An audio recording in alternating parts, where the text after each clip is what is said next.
All right, NFL schedule leaks are taking place, and we now know who the Steelers will be playing week one. We got a good idea of a few other games as well. We're going to dive into that today on this episode of the Black and Gold Breakdown.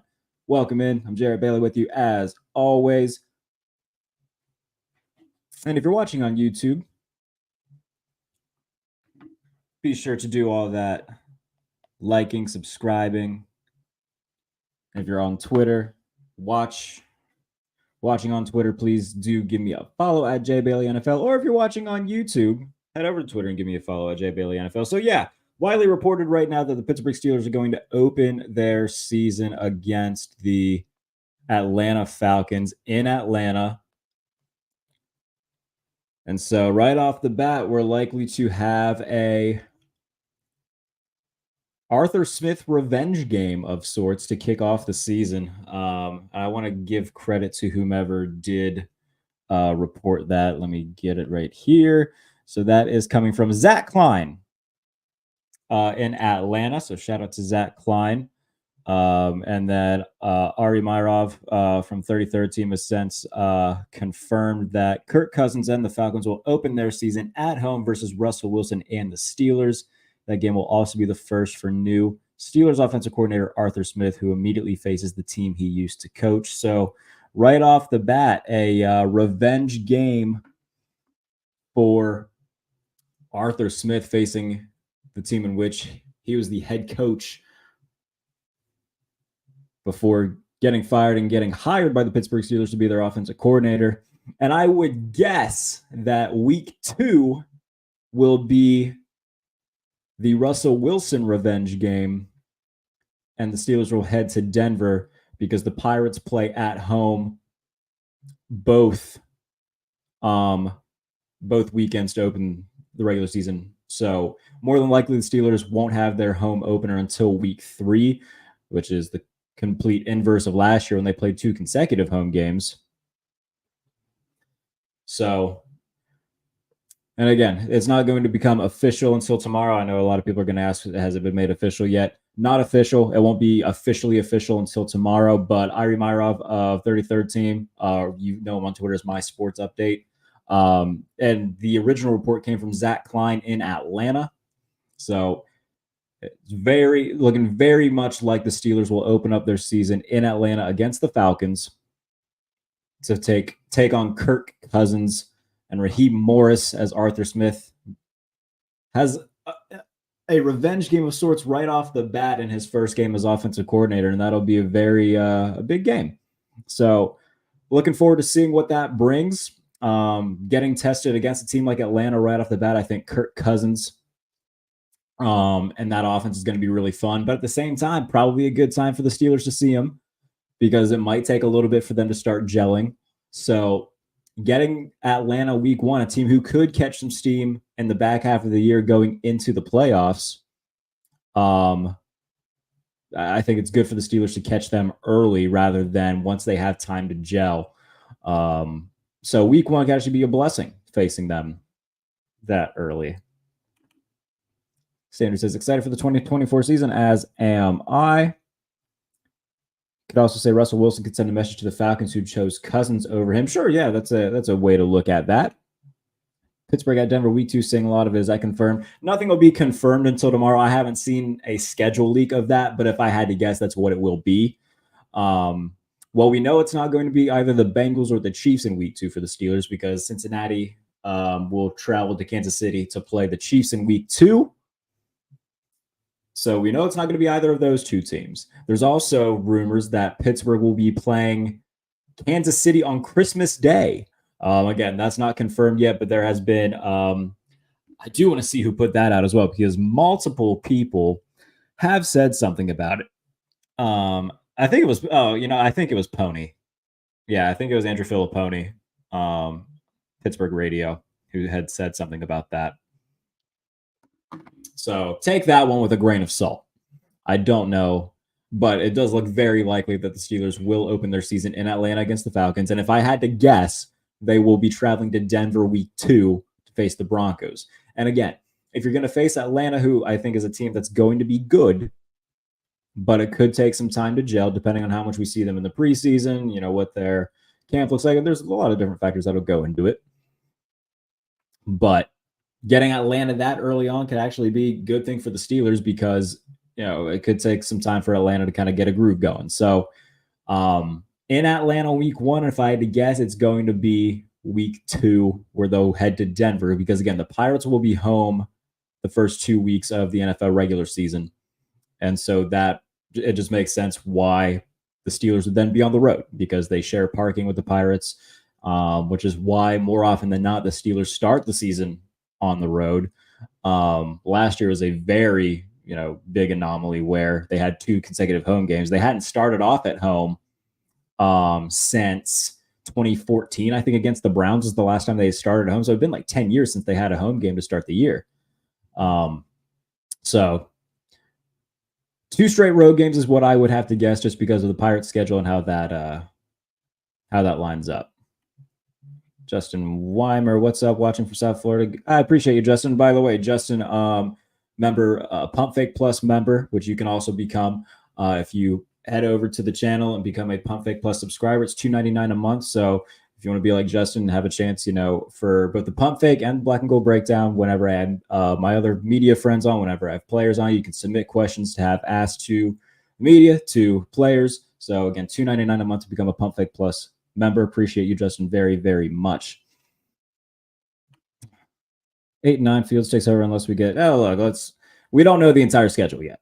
I think that there's a long way to go before then, where we start talking about is Fields going to take over, which he could, but right now, I'm just trying to focus a little bit on.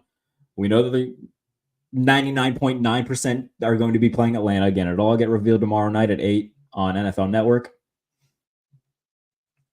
but. Yeah, Atlanta for week 1. My guess is Denver for week 2. So starting off the year more than likely with 2 revenge games of sorts, with Arthur Smith going back to his old stomping grounds in Atlanta, where he is the former head coach, got fired this past offseason, and of course was hired by the Steelers. So right away, we're going to see what this Arthur Smith offense looks like against his former team, who are bringing in Raheem Morris. He was the defensive coordinator for the Rams last year. He's bringing over Zach Robinson, who I think was the pass game coordinator for the Rams last year. So Kirk Cousins not going to have much different of an offense. It's going to be a Sean McVay style offense that they'll be going up against.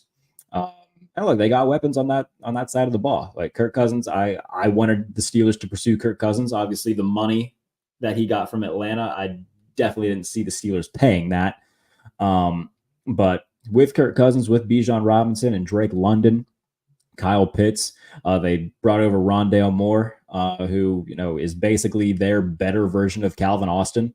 So this will be a good test to start off the year, especially for the defense. There's a lot of new faces on that side of the ball. What's Patrick Queen going to look like? What's Peyton Wilson going to look like? Whenever they do bring in, I assume they're going to bring in at least one other person in the defensive backfield, as well as another depth edge rusher. Maybe they bring back Marcus Golden. We'll see. But that'll be a good test right off the bat for the Steelers facing off against the Falcons and their offense that I think will be really good. But again, it could be very good that the Steelers get them early on, because I could definitely see a situation where the Steelers win 23-16, and everybody is talking about, oh my goodness, did the Falcons make a mistake signing Kirk Cousins already? They're 0-1. I could definitely see that taking place. So it's a game that they can win. The Falcons defense is good, and I think with Raheem Morris being there, they'll continue being good. They did their former defensive coordinator, Ryan Nielsen, is now in Jacksonville, and I think the Jaguars defense is going to be much better because of that.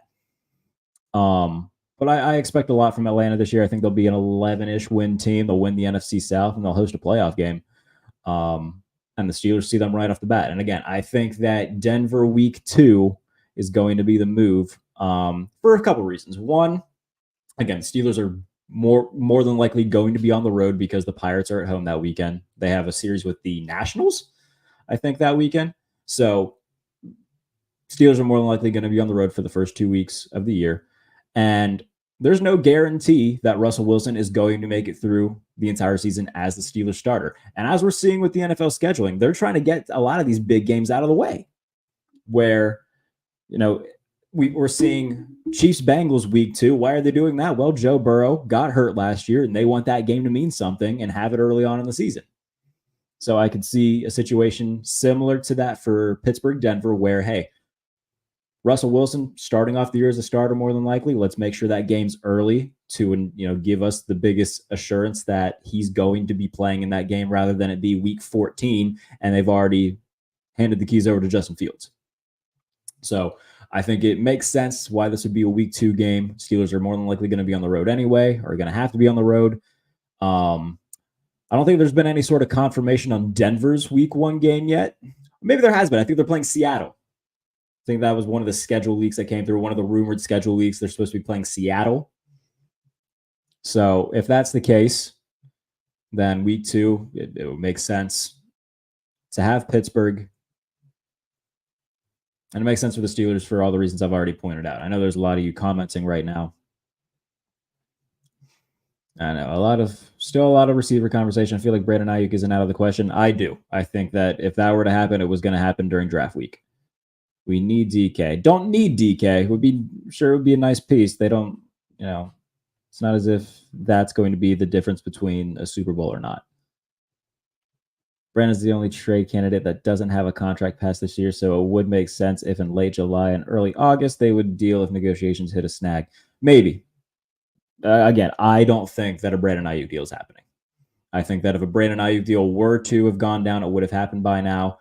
And the 49ers have no reason to trade him in August, during the preseason after they've already gone through, their offseason program. Like if they were going to deal him, it was going to be during the draft. Again, I think they're going to run this thing back one last time. I don't think Deebo's getting dealt. I don't think that Brandon Ayuk's getting dealt. Now, next offseason, one of them will be gone. But I think they're really just going to run this thing back this year and try one last time to win a Super Bowl with this group. Fresh Steeler D on turf indoors. Going to get Kirk crushed. Yeah, we'll see. Again, I'm very much looking forward to seeing that. I think TJ Watt will have a nice day. It'll be good to see him. I assume this game will probably be on Fox, if I had to guess, which is good because I prefer Fox broadcasts over CBS broadcasts.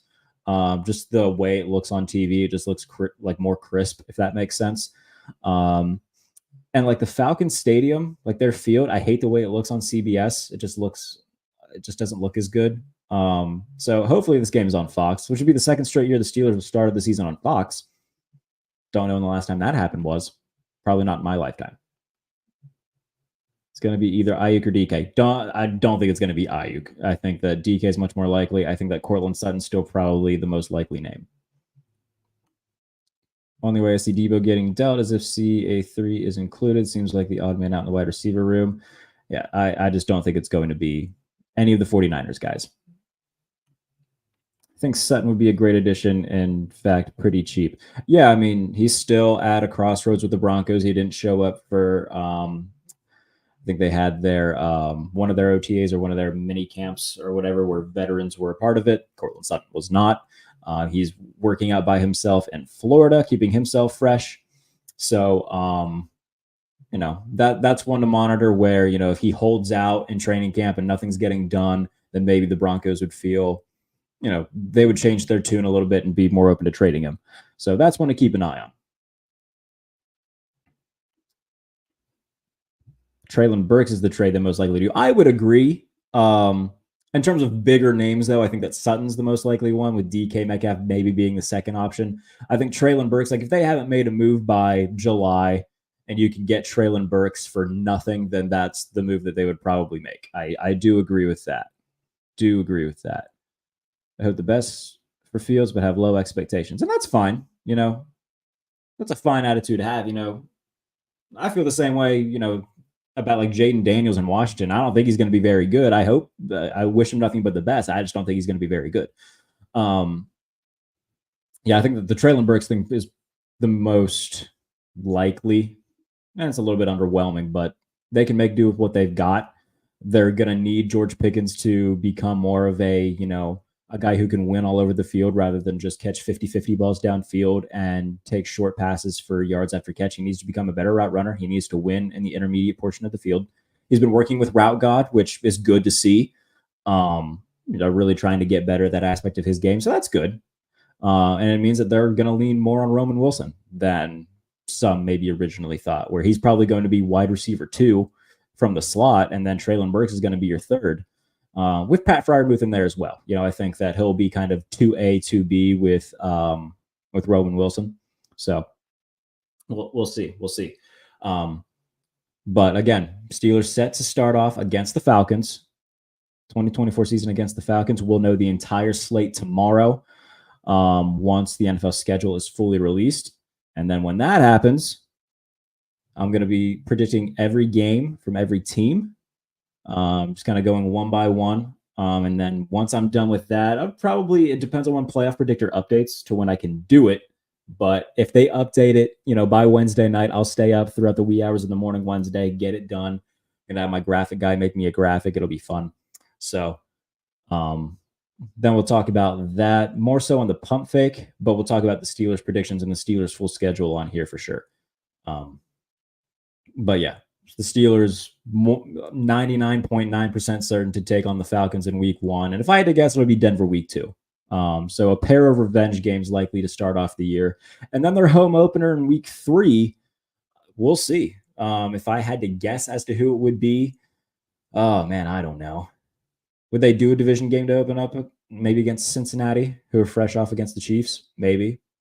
Would they do Baltimore that early in the year? I don't know. I think they usually wait a little bit. I think they played Baltimore week 5 in 2019. That was pretty early. Or was it week 3 or week 4? Like that was the earliest I can recall them playing Baltimore. Oh no, they opened against Baltimore in 2012, 2011. And they got their asses kicked. Ben threw 3 interceptions that game, and they lost 35-7. So there wasn't where they had week 1 in Baltimore, and they just got I want to say it was the year after the Super Bowl. So it would have been 2011. Because it was the year after the season following Super Bowl 45. So it would have been 2011. So we'll see. We'll see who the home opener is, but more than likely will come in week 3 after facing Atlanta week 1. And if I had to guess, it will be Denver week 2. There's also rumor put out by Pony that they're going to face Kansas City on Christmas. It's possible for sure. The Chiefs played on Christmas last year. They hosted the Raiders. Steelers have a tendency of playing these closer games to Christmas. They played on Christmas Eve against Baltimore for the immaculate extension game. So it's possible. But again, take everything that Pony says with a grain of salt. That's not exactly, Adam Schefter reporting it. So we'll see. What do you think about having 17 wide receivers on the roster? Over exaggeration.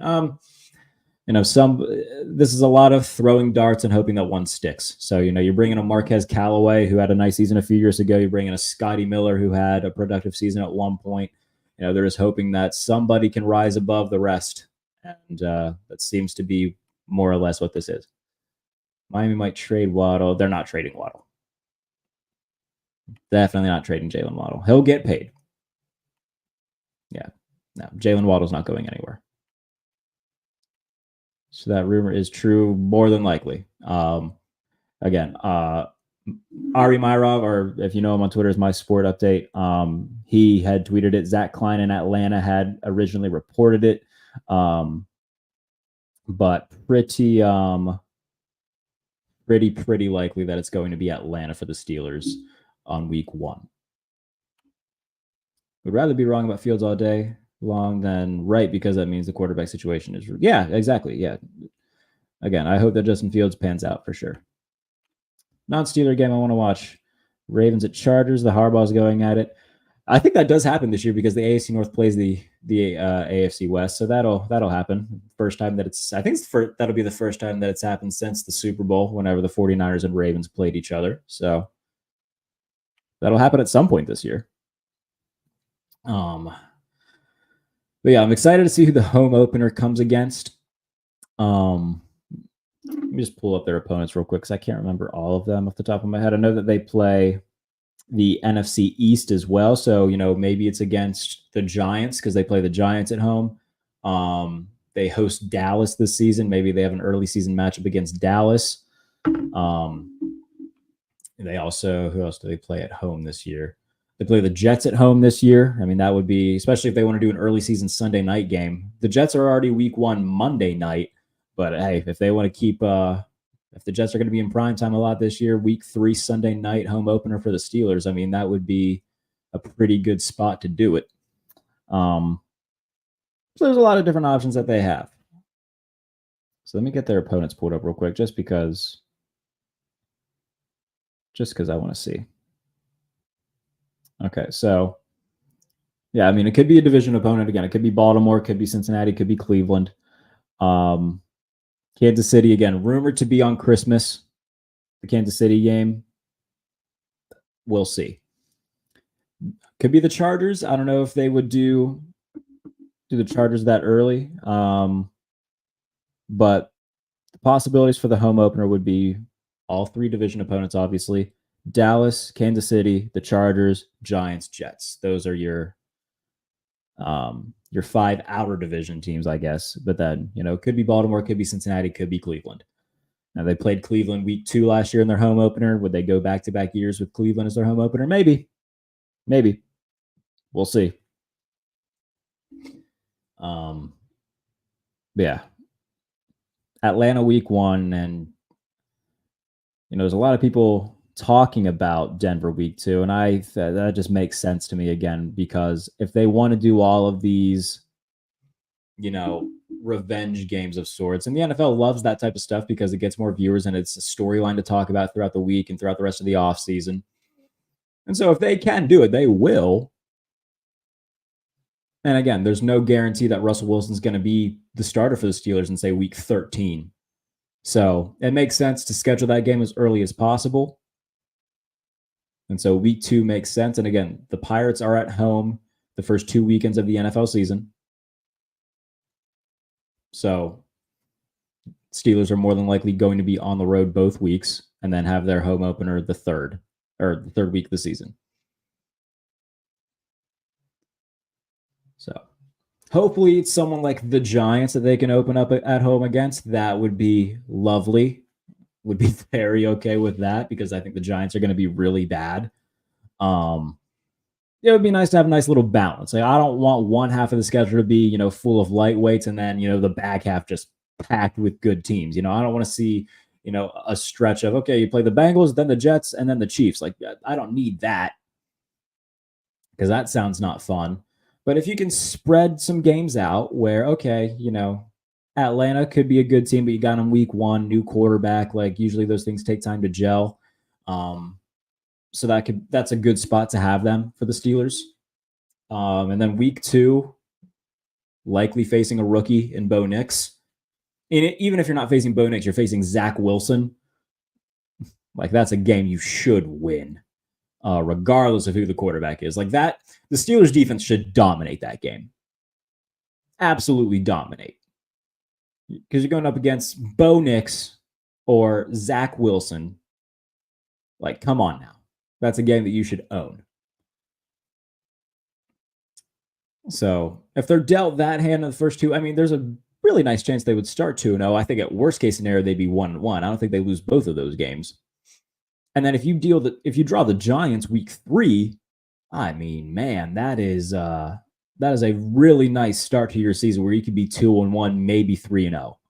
And if you can start 3-0, then you're playing with house money, and you can, if you stumble at some point in the year, lose a game you probably shouldn't, which again, every team will. I know Steelers fans say that happens every year to the Steelers. It happens every year to every team. The Steelers aren't the only team that, lose games that they shouldn't lose. They play the games for a reason. Every team in the league will lose a game that they're favored to win. How it goes. If that wasn't the case, then they wouldn't even play the games. They just give the odds out and say, okay, they're the better team. Let's move on. They win. That's why you play the games. So I'm intrigued as to what the rest of the schedule will look like. We're going to find out tomorrow at 8. Do we live stream it? Or do we do like a reaction? We could do like live. Like I'll have it on and then we'll find out together live who that would be kind of fun. Do we want to do that? We can. We can do that. I'll figure out a way to do that. I can like have it on my phone. Like as it happens, we can like watch together. So we'll do something, definitely for sure. To figure out what the Steelers schedule will look like. We'll do it all together and it'll be great. So full schedule release comes tomorrow at 8 Eastern on NFL Network. But again, the Steelers more than likely set to play the Falcons week 1. Again, that's been reported by Zach Klein in Atlanta. And then Ari Myrov of 33rd Team, my sports update on Twitter, has also since said that it looks like the Steelers will be playing the Falcons. So, pretty good look as to who they'll start their season against. And again, if I had to guess, week 2 will be against Denver, and then we'll find out who the home opener is against. So, and again, if you have any questions that pertain to the Steelers, pertain to the NFL, pertain to the schedule, whatever you want, drop them in the comments. We'll get to them here. Stay on for, another little bit and keep the conversation rolling. And it'll be interesting to see when the schedule is released. If you want to try to pinpoint where a potential change of quarterbacks could take place. And again, not necessarily what you want to see happen, but at the same time, I do want to see Justin Fields at some point this year. And so, I guess there is a world where, if Fields is comfortable being in Pittsburgh and is kind of given some sort of assurance that, hey, we want you to be the guy who, if Russell Wilson plays well, hey, we want you to be the guy that kind of takes the reins here. So maybe they give him an extension that is worth more than some people expect. If there's other teams that would want to pursue him, maybe they, up the dollar amount a little bit to be like, hey, we want you here. You're going to be the guy once the time comes. We'll see. That's a lot to worry about, but I want to see Justin Fields this season, and I want to see what he looks like. So again, maybe try to pinpoint where those things could be in terms of a potential quarterback switch. If and when Justin Fields will start a game, what'll that look like? There's a lot of things that we'll talk about when the time comes. So many people want Fields to start over Russ, so his career is over. Will be ironic if Penix Jr. takes Cousins' job before Russ loses his starting job. Penix isn't look, if Penix is starting within the next 2 years, something went horribly wrong with the Falcons because Kirk signed a 4-year deal worth a lot of money. Everything that the Falcons did in the draft was stupid.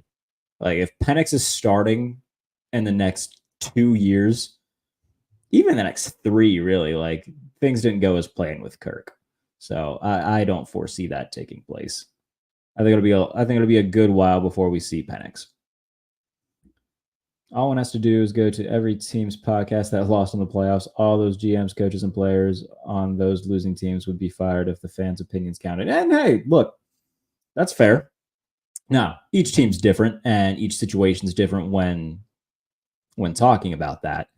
If you're a team like Buffalo who just keeps, it feels like this year for the Bills, they got to make some sort of deep run or you got to really question if Sean McDermott's the guy. But, if you're a team like, I don't know, like Baltimore, yeah, hell, even Baltimore a little bit, you got to the AFC title game, but it's pretty clear that when you face teams with good quarterbacks, your quarterback can't beat them. So even Baltimore, you got to be asking a little bit of questions. But Tampa Bay, nobody expected the Buccaneers to be in that spot this past season. So I think getting to the playoffs was completely overexpected, much less winning a playoff game against the defending NFC champions and getting pretty close to getting to the NFC championship game. All that was gravy for the Buccaneers. So, you got a team like Tampa Bay who didn't expect to be there, who's most fans did not expect them to be there in the first place compared to a team like Buffalo, who, like, at this point, it's Super Bowl or bust for the Bills. Those are two pretty different situations. What do you think about the rumors Steelers will be playing the Chiefs on Christmas Day? They came from Andrew Filippone, Pittsburgh radio. I'm taking all that with a grain of salt.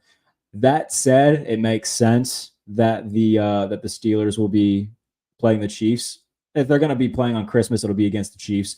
Like, teams that will be playing on Christmas are all going to be marquee teams. The Chiefs played on Christmas last year against the Raiders.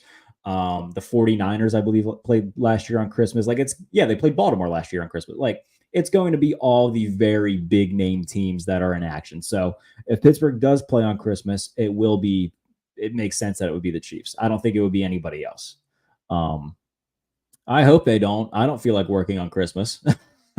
So selfishly, I hope they don't. I got to open my presents and then, like, all right, bye mom, bye family. I gotta go work. So hopefully they don't. Like, selfishly, I really hope they don't. I'll be doing some work regardless, just, covering the league and whatnot. But for behind the steel curtain, having to, do post-game write-ups and things of all that nature, I would really prefer if they didn't play on Christmas. That would be great.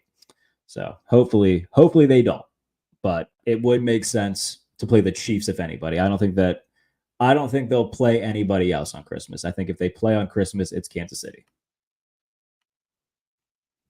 I understand Smith's offense is run heavy. Realistically, they're not going to dominate every team with the run. When teams double George Pickens, do they have enough to be successful? We'll see. I do think that they are going to bring in somebody else. And I do think that Roman Wilson's going to play a bigger role than many people expect. I think he's going to be their second receiver. Again, the Courtland Sutton thing I think is still very possible because he didn't report to veteran workouts with the Broncos held workouts with vets and rookies. He wasn't there. He was training in Florida. So that's still possible. If they get into July, he's holding out, not even holding in. Like, he doesn't report to camp. He's holding out. Then I could see that becoming a thing.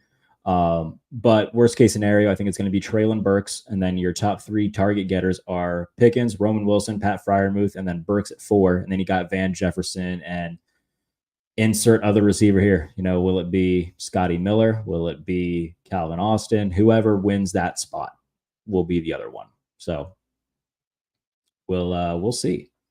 But and again, by the way, the Steelers' run rate last year compared to the Falcons was virtually the same. Like, the amount of times they're going to run the ball isn't going to be much different. The Falcons last year with Arthur Smith ran the ball 44% of the time. The Steelers ran the ball 43% of the time. It's going to look, in terms of the amount of times they run the ball, it's going to be virtually the same. So, something to keep in mind. I think we'll beat them either way this year. If you're talking about Kansas City, I do not. Do not see that happening. That's what Roman Wilson is for. I do think Roman Wilson's going to have a bigger role than some expect, for sure.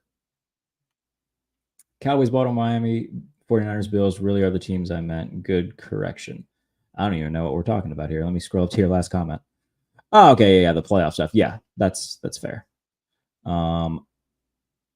Roman Wilson is going to be Russ's Tyler Lockett. Not necessarily the same. Tyler Lockett's more of a outside guy, although Arthur Smith did say before that he does feel that Roman Wilson has, the ability to play inside and outside. So again, he's going to have a bigger role than I think some originally thought, myself included. Russ and DK reunion would be elite. We'll see. I'm not completely on board the whole DK Metcalf stuff, just because you guys I've talked about it before. Great talent, but just loses his head way too much. That's my overall thoughts on it. Again, like, if they do end up getting DK Metcalf, I'm not going to be like down in the dumps about it. He's a good receiver, but it comes with a cautionary flag of like, hey, he can be a hothead. Now, I don't think that there's been any sort of reports of him being like a bad teammate or anything like that. So that's good. But in terms of like the on the field stuff where, like, if he loses his cool, costs you some yardage, a penalty, and things like that, like, it's just, plus him and George Pickens in the same locker room, I just don't know how that would go. Don't know how it would go. So I'd hope for the best. I'd hope for the best and prepare for some dumb things to happen. That would be my thought process on it. But I do want to find out who the home opener is. I'm like constantly refreshing Twitter to see if any leaks happen. Excuse me for itching my nose there. Not seeing any sort of other leaks. Yeah. So again, Ari Myrov and Zach Klein both saying NFL schedule leak, Kirk Cousins and the Falcons will open their season at home versus Russell Wilson and the Steelers. The game will also be the first for new Steelers OC Arthur Smith, who immediately faces the team he used to coach. So seems pretty in stone that we'll get Steelers Falcons week 1. Yeah, not seeing any other sort of leaks. I got Shefty's notifications on, so we'll see. Another schedule leak from NFL Schedule Update says Giants at Panthers week 10 in Germany. I didn't realize they were playing Europe games that late into the year. So yeah, just constantly looking to see if anything else has come out. Doesn't appear like anything else Steelers related has come out. Not yet, at least.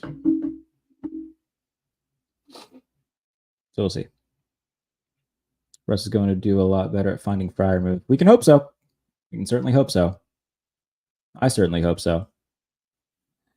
By the way, while I have you all here, if you want more of me on a day-to-day basis, you can follow me on Twitter at jbaileyNFL. Read all my written work at Touchdown Wire for USA Today. You can also read all the Steelers content at Behind the Steel Curtain. But yeah, follow me on Twitter at jbaileyNFL. Make sure you subscribe to the channel. Do all that YouTube stuff, like the video, comment if you're here, do all that fun stuff. And yeah, if you want more of me, that is where you can find me. So appreciate everybody for tuning in every night to these two. This is all good. Kevin, do you think that we'll be balanced with the run and pass? Again, there's no such thing as, a true balance in today's NFL, Like even everybody's like, oh my goodness, the Falcons ran the ball so much last year. Yeah, they were second in the NFL, but it was still 44%, which means they were still 56% passes. Like in today's NFL, man, like you're never going to see a team run the ball 55% of the time. It's just not going to happen. They'll be as close to balanced as anybody in the league. And again, the Steelers were third in the NFL in rush rate last year, 43%. So I think that it'll be somewhat similar in terms of just the pure pass rate, rush rate. But yeah, I think that they're going to lean into running the ball early on, especially because they want to set up the play action passes, because that's, what Russ is good at, especially launching the ball downfield, getting Roman Wilson on those like intermediate crossers. That's what he was really good at Michigan, by the way. And they're going to do that a ton this year. Well, even if it's out wide, like I think that they're going to move him inside and out, and they're going to try to work him, on some drags, on some slants, on some deep ins, on just, some shallow posts. Like he's going to have a lot. When we look at Roman Wilson's route chart every week, it's just going to be nothing but in breakers. So I do think that they're going to, if they can't run the ball, then that'll be a little bit of an issue because they're going to have to rely on the pass game to get a little bit creative. But they're still going to throw it more than they run it, as will every team, So I think they'll be near the top of running the ball in the league like they were last year. And with Arthur Smith's offense, that usually tends to be the case, is that team is going to be a top 3 running offense in terms of running rate. So I think they'll be as close to balance as anybody in the league will be, if that helps. I know that was a long-winded answer. But yeah, we're going to do something on here during the season where like I just pull up a Roman Wilson's route tree from a game, and it's just going to be nothing but an in breaker here, an in breaker there, slant here, drag there. Like it's going to be nothing but breaking across the middle of the field. And I think that it's going to work. I think that he'll have a nice year. So we shall see. going to be the best QB play we've seen since 2020 Big Ben. Yes, however, that bar isn't very high. But regardless, yes, I do think that it'll be better than anything we saw from Pickett or Trubisky. Shout out to Mason Rudolph. Happy he got paid, but that wasn't going to be something that lasted. Europeans love American football. The games are filling 100K soccer stadiums, regardless of the teams playing. I don't think they're quite 100K. How big is the one in Munich? Because I know that they play in Wembley every year, and Wembley's 80-some thousand. Unless they like bring out the unless they have like extra seating. I don't know the exact numbers. I don't pay attention to attendance. Only attendance I pay attention to is like wrestling things just for fun. But and again, if you're just joining, Steelers are set to to travel to Atlanta to play the Falcons in week 1.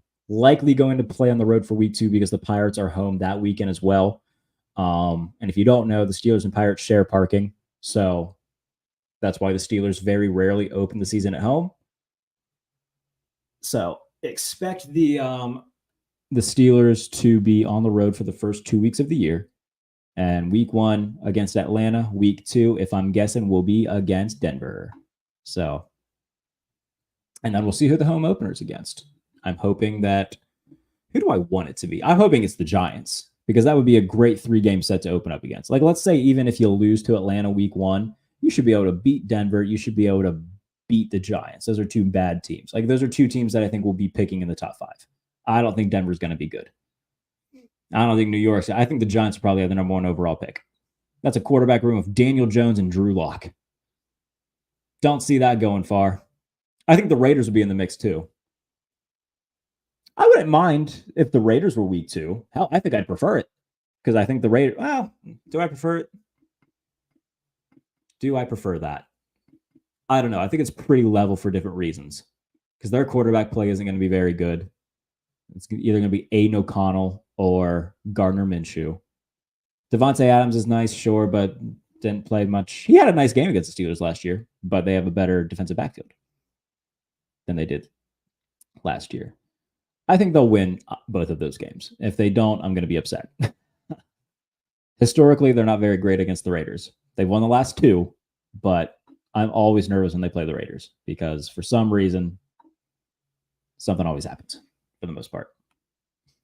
Do you think the Steelers will add another free agent? And if so, what position? Yeah, they'll add a few. I think they'll sign another corner. I think the signing of Anthony Averett wasn't a guy to be like, all right, we've got our cornerback room. I think they'll bring in at least one more guy there. They'll bring in another edge rusher because outside of Nick Herbig, they don't have anybody really proven. They've got like guys who will be on the practice squad, but they don't have anybody there that's proven anything. I think they'll bring back Marcus Golden.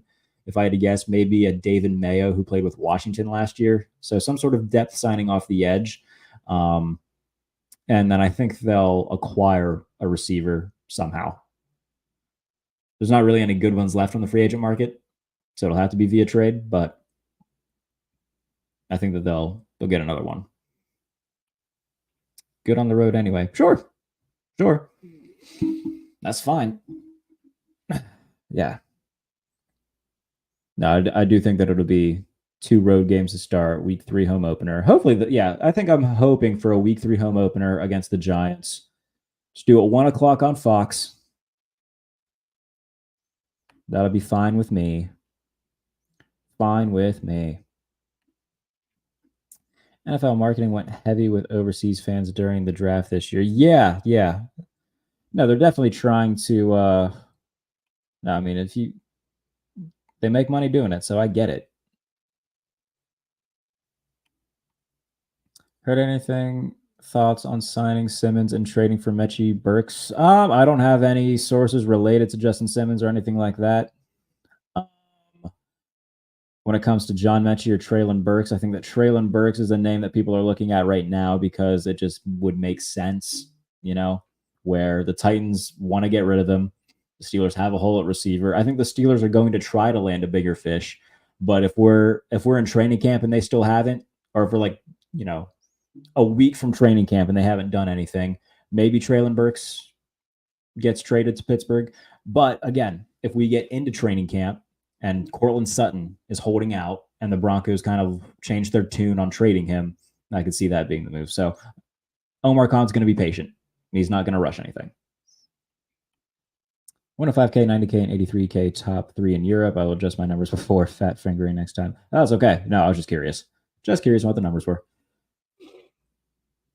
So the announcers for our week 1 game last year on Fox was horrible. Who were the announcers? Oh, I think I know who they were. I like most broadcast teams. I don't have anything against anybody. Damn it. Who the hell was it? Oh, it's going to really bother me. It was Daryl Moose Johnson and his play-by-play guy whose name is escaping me. And I like him. I just can't remember what his name is. All right, we're going to look this up. Fox, NFL, Moose Johnson, and I'm just going to Moose Johnson and we'll see. Did I not get it right? I don't know whose broadcast partner's name is. It's really going to bother me. Joe Davis. That's who it is. Joe Davis. Has to be Joe Davis. Yeah. I like Joe Davis. I think he's good. Again, I don't have anything against most play-by-play people. I think most of them are pretty all right. I like Joe Davis. I think he's all right.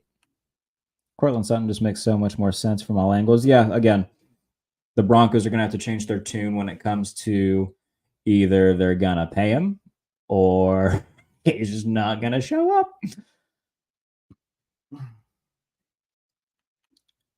Why trade for Sutton if he's going to want 25 plus mil, especially when we're going to pay Pickens in 2 years? Much rather pay Ayuk or Devontae Adams for that type of money. Well, Devontae Adams is 32. So that's the one thing. Now, if they were to trade for Devontae Adams, the Raiders would eat some of that. In terms of Sutton, he's not going to make $25 million a year. Now he's good. He's not, like, respectfully speaking, he's not going to make $25 million a year. I think that he'll probably get around 20. That would be my guess, to be 20 to 21. Don't think it'll be 25. But again, at this point, that's the going rate for, receivers that are good. A lot of that can be traced back to when the Jaguars paid Christian Kirk $19 million a year a few years ago in free agency. And now we're seeing A.J. Brown get paid. We're seeing Devontae Smith got paid. So all these guys are, Amon-Ra St. Brown got paid. All these guys are going to start getting their money. But look at all the guys who haven't got paid yet. CeeDee Lamb, Jamar Chase, Justin Jefferson. Like, all these contracts are going to come up, and they're going to have to pay them. Because you're the Bengals, you're not letting Jamar Chase walk. That's why you haven't paid T. Higgins, because you're going to pay Jamar Chase. If you're the Vikings, you're not letting Justin Jefferson leave. If you're the Cowboys, hell, you might have to let CeeDee Lamb leave. But if I had to guess, they're going to take care of Micah Parsons, take care of CeeDee Lamb. They're going to find another quarterback because they're just not going to be able to. I shouldn't say not be able to. They're not going to give Dak the money that he wants. If I had to guess. Why does everybody think Najee is leaving? We have a bona fide duo for the style of offense. Well, they didn't pick up his 5th-year option, and they're not going to pay big money to 2 running backs. Jaylen Warren is a restricted free agent next year, and he's going to be cheaper. So if you can pay Jaylen Warren, who to some people, myself included, is the better back, then you pay Jaylen Warren, you find somebody else to complement him rather than pay Najee Harris and pay Jaylen Warren. So I don't think he's coming back. I think that this will be his final year. Does that mean that it's impossible for him to sign an extension of some sort? No, but I do think if he returns to Pittsburgh, it'll be for less money than he was hoping for. But I think that he'll go somewhere else next year. And I hope he gets paid wherever he goes. I hope he gets a nice chunk of change. But if I had to bet on what he's going to do next offseason, I think he'll sign elsewhere. And then the Steelers will try to find a number 2 to complement Jaylen Warren. Jim Nantz and Tony Romo are the greatest duo. I love Jim Nantz, and I love Tony Romo. I know a lot of people gave Tony Romo a lot of flack for understandable reasons. He's definitely not as fun as he was in like the first year or two. Like, I get why some people give him. Sometimes he's a bit much. I can definitely agree with that, but I still like Romo. I love Kevin Burkhardt and Greg Olsen. I'm kind of upset that they're splitting them up to give Tom Brady the lead job. I think that Burkhardt and Olsen were really good together. I'll always love Al Michaels. He's obviously not at the top of his game like he used to be, but I'll always love Al Michaels. Tirico is fantastic. And like I said, I love just about everybody. Like, unless you're just blatantly just god awful at your job, I have a lot of appreciation for you. I like Collinsworth. I know that just about everybody else disagrees with me. I like Chris Collinsworth. I think that he's funny. I really do. I'm a Collinsworth guy. I don't care. Judge me as you will. Coach has appreciation for him. Tomlin probably has a lot of appreciation for a lot of people, but football is a game, NFL is a business. And, you know, if I had to pick one running back to keep, I know which one I'm picking, and it's not Najee Harris. So, no, I think that there's a very clear reason they didn't pick up the 5th-year option. Now, could they do something where they tag him? Sure. They could just tag him and get him back for an additional year. I don't know what that franchise tag would look like. But, you know, again, in today's NFL, it's very rare that teams pay one running back, much less two. So, and Jalen Moore's not going to, I don't think, cost the amount of, one of these upper echelon running backs for sure. But you're not going to pay two guys that will add up to equal that. You're going to pay one, save some money, find somebody else to complement that guy. And look, I hope Najee Harris gets his money wherever he goes. I just don't think it's going to be in Pittsburgh. And I don't think that the sky is falling because of that. I know a lot of people were upset that they didn't pick up his option. I'm pretty indifferent about it. Same way I was indifferent about the Deontay Johnson trade. Like, yeah, it created a hole, and that's kind of a pain in the butt, but you weren't going to bring him back anyway. You got a player that addressed a position of need in return and a day 3 pick. Okay, that's fine. If he didn't want to be there to begin with, and there's, rumblings that he, was having differences with the organization, okay, move him. That's fine. That's fine. So a lot of people are upset about the Deontay Johnson trade. I was not. A lot of people upset about them not picking up Najee Harris's option. I'm not. Now again, I wish that they were a little bit more proactive when finding Deontay Johnson's replacement, because it looked as if their plan was Mike Williams, and that was about it. And once Mike Williams signed with the Jets, they assumed that they could make some sort of trade, and there wasn't really a market left. So they're just kind of having to wait and see now. But, I'm not too angry about it. Could be worse things. But I'm excited for this year. Very excited. And again, if you're just joining us on the back end of this edition of the Black and Gold Breakdown, the Steelers are set to face the Falcons for week 1. This coming from Zach Klein down in Atlanta. Where does Zach Klein work? Let me give him a proper shout here, rather than just keep saying his name.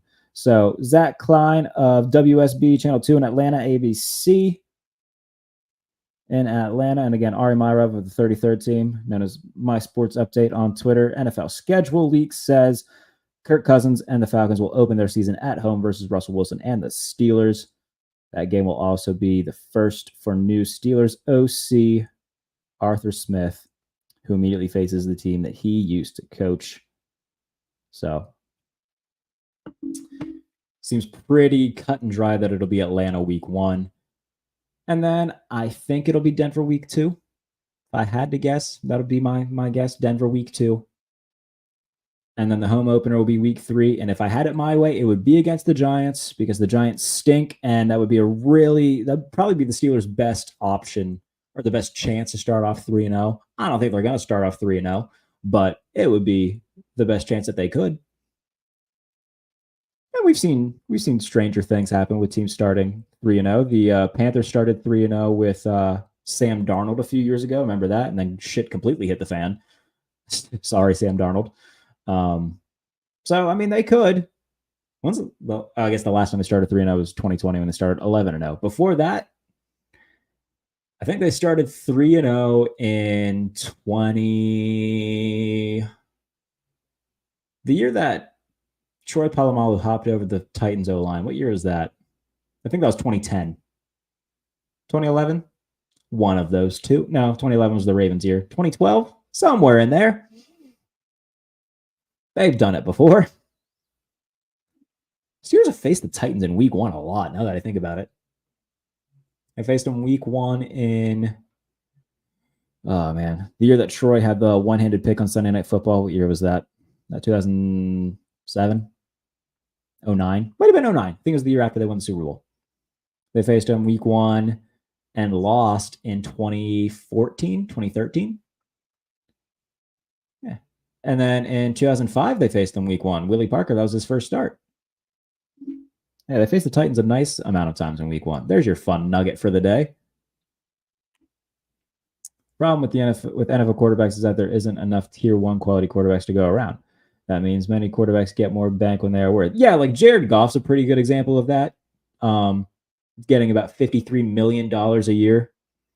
I love Jared Goff, by the way. I think he's awesome. The story of Jared Goff, like going from undesirable to undeniable. Shout out Cody Rhodes. If you like wrestling, you'll enjoy that reference. But yeah, him going from cast off, sent away, exiled to Detroit to coming within a few bad decisions of leading them to the Super Bowl. I love Jared Goff. I just don't think he's worth $53 million a year. I think that he's a guy who, if you have all the stuff around him that elevates him, obviously, having a really good offensive line, having Jahmyr Gibbs and David Montgomery, having Ben Johnson, like those are, if you have a really good offensive place, if you give him time, like if you ask him to create and you can't protect him, things aren't going to go well. But if he has time to stand in the pocket, let things develop, then he's pretty good. But if you don't, don't ask Jared Goff to run around and create things. That's just not what he's good at. So I love Jared Goff. Don't think he's worth $53 million a year. But think about this comment though. Talking about the tier 1 quarterbacks, they're not being enough. That's what makes them so special. Patrick Mahomes, Josh Allen, Joe Burrow, Justin Herbert, they don't grow on trees.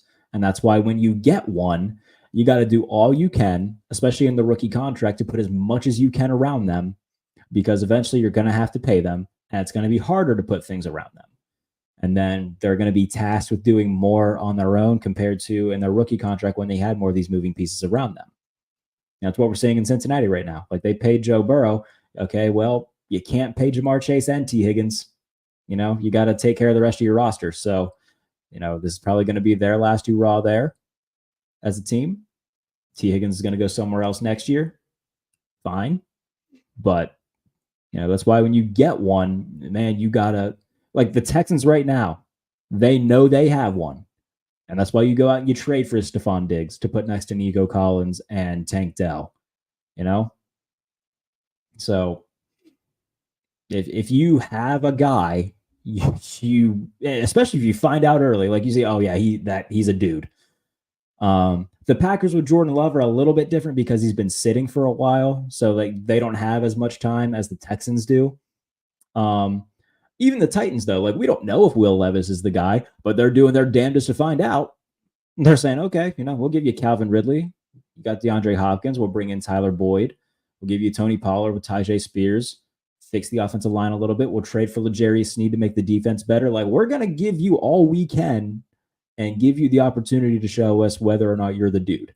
So, and for as much as I am critical of Kenny Pickett because he's bad, the Steelers didn't do a great job of putting much around him. They gave him a bad offensive coordinator and a bad offensive line.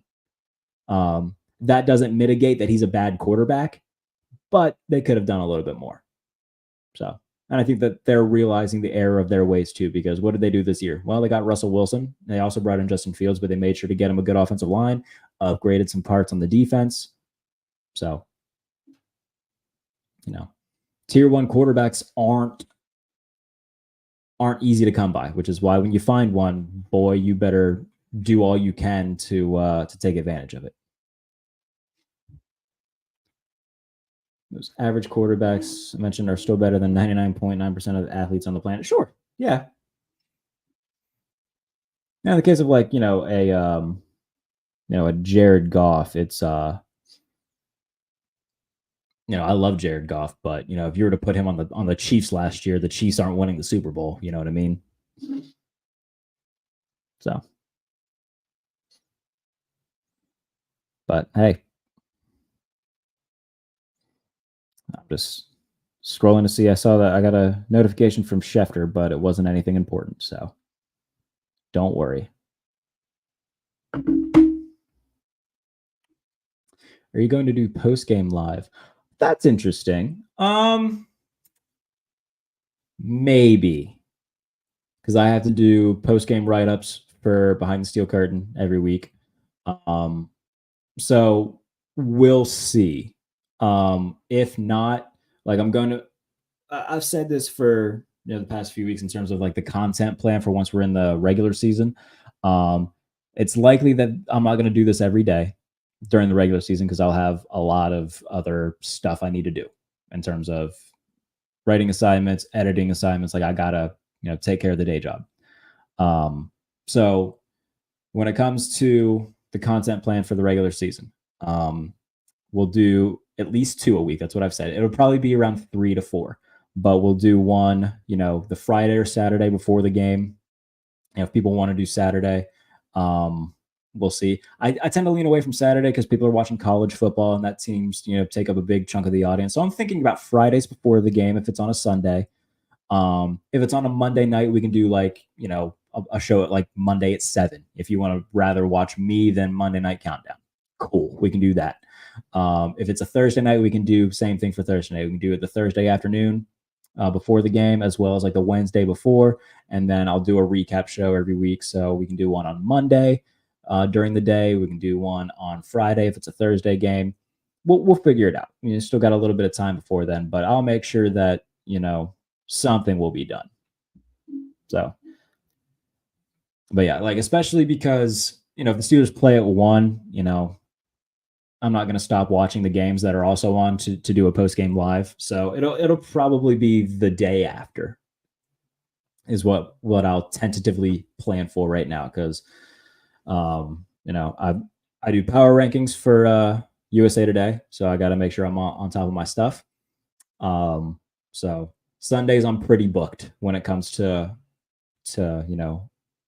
covering the league stuff. But in terms of this, I'll make sure that, you get your fix of Steelers stuff from me for sure. But again, we have a lot of time to figure that out. If you have any other questions, make sure you drop them in. I'll stay on for another like 5 minutes or so before I get on out of here. But yeah, if you have any other questions, drop them in, or just comments in general. It can be about the Steelers, about the NFL, whatever you want it to be about, life. I don't care. Drop them in. I'll stay on for a little bit more. And then we'll see. And again, I'll take this opportunity. If you're not already subscribed to the channel, please do so. If you like this type of Steelers content, NFL content, please do so. If you're not following me on Twitter yet, go and do that at jbaileyNFL. But yeah, do all the YouTube stuff. And if you want more of me, follow me on Twitter. It's right there on the screen, right under my name. So go and do that as well. But yeah, I'll stay on for a couple more minutes. And if any other questions come in, I'll address them. If not, we'll get on out of here. And again, tomorrow, because the schedule release is at 8. So I'm trying to think of a way where I can have it on while also doing this. Like we could do like a live reaction together.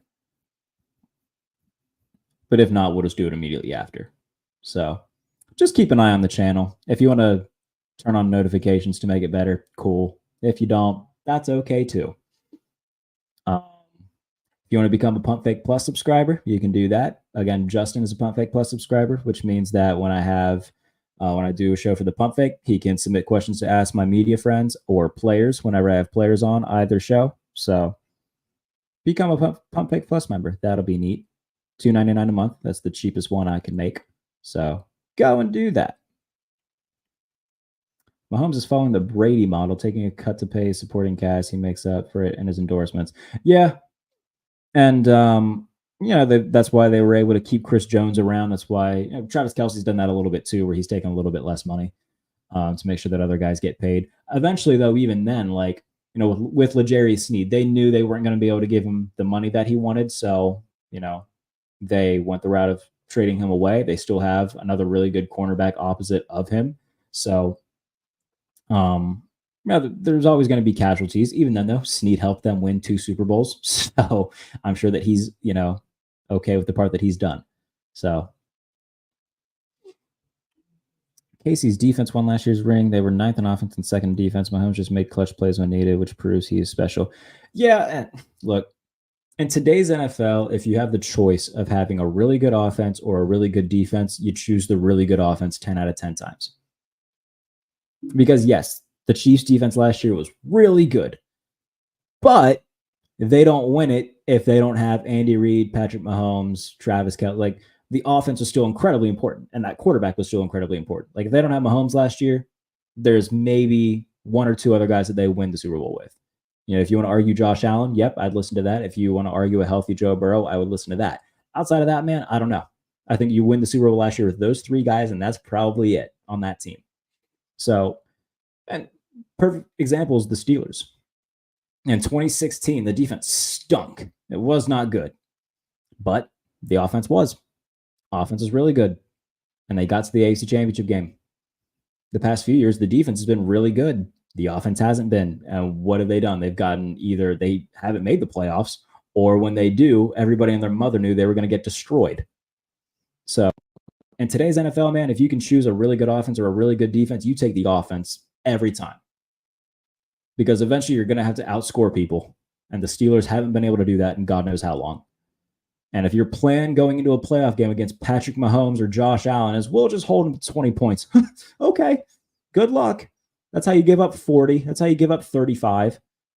That's why you're the first team in NFL history to give up 5 consecutive 30-point games in the playoffs. So, in a lot of ways, like, I'm still very frustrated as a Steelers fan because it does feel like the game has passed Tomlin by, where he thinks that you can just win with defense. You can't. You can't. You got to have offense. You got to have firepower. You know, if you're bringing, a musket to a machine gun fight, you're fucked, for lack of a better term. And right now, I mean, they're trying to do that. They're trying to win it old school, and man, you're not going to do that anymore. It could work in 2008 when it was definitely transitioning to what the NFL is now, which is, a pass dominant league. But still, man, you look at the numbers that the Steelers had that year offensively, they weren't a great offensive team. Aaron Schatz, the creator of DVOA. I love Aaron Schatz. Friend of the channel, friend of mine. Very lucky to have him as, somebody in this media sphere who I can trust and go to. I love Aaron Schatz. In terms of Super Bowl teams that have won the Super Bowl, if you go by DVOA, the 2008 Steelers were like the 5th worst team of all Super Bowl teams to do it. So back then, even, you could still get away with not having a great offense, but they still had, a great quarterback in Ben who made all those clutch plays. So it's yes and no to this comment where, yes, the defense for the Chiefs was awesome last year, but without the stars that they had on offense, their defense was great last year. Without the stars they had on offense, they don't win. The Bills' off-season losses, if the Steelers both make it to the playoffs and play again, who do you think wins? The Bills' off-season losses have been so overplayed, man. Here's who they've lost, and I'll go in order. They let go of Tre'Davious White, who has played in 14 of their last 34 games. And they have 2 starting cornerbacks that right now are better than him. So they let him go. Jordan Poyer, who good safety, but is also going to be 34. They let him go because they were paying him, I think, $7 million this year. So they saved the money and let him go. Mitch Morse, again, 32-year-old center who they had an in-house replacement for. They let him go. And then they traded one of their offensive linemen to the Bears, whose name is escaping me right now. But again, their offensive line is still fine. They just paid their left tackle, Deion Dawkins. Their interior is young. Like, they're fine. So I think now Stephon Diggs, that's the bigger loss. But even with Diggs, like, he had a really nice start to last season. And like, if you just look at his overall numbers, it looks like he had a tremendous year. After week 6, he was largely pedestrian. He didn't have a 100-yard receiving game after week 6. And there was a lot of games of like 4 catches for 30 yards, 5 catches for 29 yards. Like, Stephon Diggs is going to now be able to age gracefully into an option number 2 or option number 2B with Houston in a way that he wouldn't have been able to in Buffalo. But even then, like, I think that their receiving core this year, as it stands right now, could be better than what it was last year. Like Gabe Davis had 5 games last year where he either caught one pass or didn't catch any passes. Like Gabe Davis was either dynamite or an empty fuse. Like Gabe Davis isn't that big a loss. The big thing with Gabe Davis that they lost is his run blocking, but that's why they brought in Mac Hollins. So if the Bills and Steelers played again today, I still think that the Bills would win comfortably because they're still good defensively. Like Matt Milano was gone most of last year. I think he got hurt against the Jaguars in London. So he only played like 5 weeks and got hurt. They didn't have Terrell Bernard in last year's playoff game against the Chiefs. So they're without their 2 inside linebackers, and that's where they got picked apart. So Bernard's really good. Matt Milano's really good. Roswell Douglas had a nice year last year. Christian Benford had a nice year last year. So that was my conundrum last year because like Josh Allen's my favorite player. And any chance I can write about Josh Allen, I do. So big Josh Allen guy. And when like everything dust out, I was like, okay, Bills Steelers wild card round. I was like, oh, like, yeah, I'm a Steelers fan, but like they're not gonna do anything. So like I was just watching that as like a fan of like, okay, like when Josh Allen made that run, I was like, oh, okay, that was great. I wasn't disappointed with the result last year, I would say. And some people are gonna say, oh, you're not really a fan. Shut up. I've been a Steelers fan my entire life. I just knew that they weren't going to do anything with Mason Rudolph as their quarterback in that defense that was just, beaten down a little bit. The secondary wasn't good. So if they played again today, I think the Bills would still win pretty handedly. Last year's an outlier. KC's offense scored 22 points per game. Yeah, points last year were down as a whole in the NFL, which is a rarity, but I think a lot of that can be attributed to just overall roster structure and how the top teams played. Like if the Lions were as close to like a perfect balance offense that you can get, but they were, still had a lot of time in possession because they ran the ball a lot. They came very close to having 2 1,000-yard rushers. David Montgomery had over 1,000 yards, and Jahmyr Gibbs was 55 yards away from having 1,000 yards. But Jared Goff also threw for over 4,500 yards. So, they were control the pace of the clock, control the tempo, which, took more time off the clock. They were still very dynamic. Didn't have 30 points a game. They weren't the 07 Patriots, but they were still very dynamic. The Ravens, again, another team that ran the ball a lot. Defense is really good.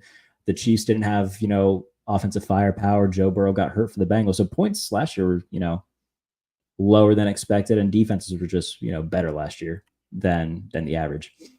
But okay, I think we're going to call it there. Tomorrow, NFL schedule will release. I don't know how long that's going to be. I'll try to find a way to do where, I'm watching it off screen and we can, live stream together. If you want me to do that, I'll do it. If you'd rather just talk about it afterwards, we'll do that. For whoever's on right now, you can let me know what you would rather me do, but I'm leaning toward just doing it after. But I don't know how long they're going to run this thing. So it could be like an 8 to 9 thing. It could be an 8 to 10 thing. So we'll see. Regardless, we're going to talk about it tomorrow night. And we'll know by tomorrow night who the Steelers are playing in what order. So it'll be good times. Again, if you're not already, subscribe to the channel. Do that. Subscribe to the channel. Like the video. Do all the YouTube stuff. Follow me on Twitter at JBaileyNFL. And yeah, tomorrow we'll talk about the full NFL schedule being released. And just dive into that. That'll be tomorrow's show. 1 to 17, we'll know who the Steelers play. So that'll be tomorrow's show. Be sure to tune in. Black and Gold Breakdown. I'll see y'all tomorrow. Have a good night.